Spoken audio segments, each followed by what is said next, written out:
So as we're approaching the final weeks of the course, you may have taken a look ahead and seen that you'll be submitting a research paper in week 7 and in week 8 a presentation. So to break down the research paper, it's not necessarily extremely clear right here with what we're looking for, which is why I wanted to go ahead and make a video. So what we're wanting you to do is think about the degree that you're earning, and if there are any mathematical principles that are used in your field. If there aren't, select a career field of your choice to write about. So what you will need to do is determine what that field is. So for instance, if I'm going into sports medicine, then I could use statistics because statistics are used in sports medicine.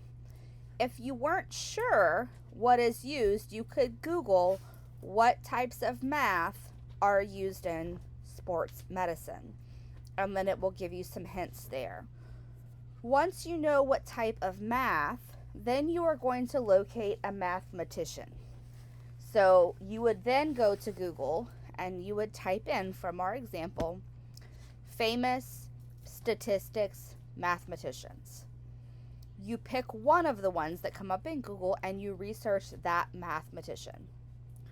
From that mathematician, you're going to research who were they, what was their background, did they have traditional schooling, what country were they from, and then you're going to research what did they contribute to mathematics.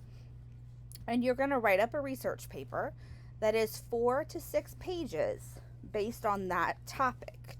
Now, you should be using the library to be able to find multiple sources to be able to write this paper. It should be double spaced, so it's not really as horrible as it sounds with 4 pages. And then you want to make sure that you follow the criteria of the rubric. So the first step is what field, Google math in that field, then Google mathematicians that are famous in that specific side of mathematics. When you're writing this up, you need to write up their contributions in as plain and clear English as you can. Think about you're talking to an audience of people who've never had a math class. That's going to help you make the connection. From there, you need to say, well, what did the mathematician really contribute?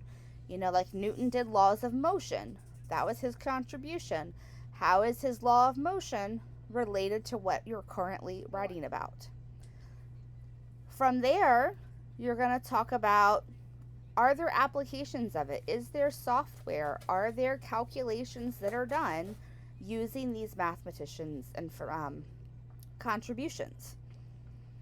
And then in a very nice, clear paragraph, you need to explain how this mathematician is connected to your major or your made up area because your major didn't have somebody you could utilize. Last, you want to look at biblical truths. So as you're looking at biblical truths, that can be challenging in a math course. I would say look to people who persevere. So look at Paul. Look at Proverbs, has a lot of scriptures on knowledge coming from God and how we use knowledge and how that's unique. So that would be how you would apply the biblical truth section, would be connecting that this type of math, it is challenging and it does take some perseverance. And so these are the scriptures that you think do a good job of discussing that area. And then last is just kind of making sure you formatted things properly, making sure that you've been able to cite your sources. And so that is the research paper at a glance. And so if you have questions on this, please be sure to email them to me.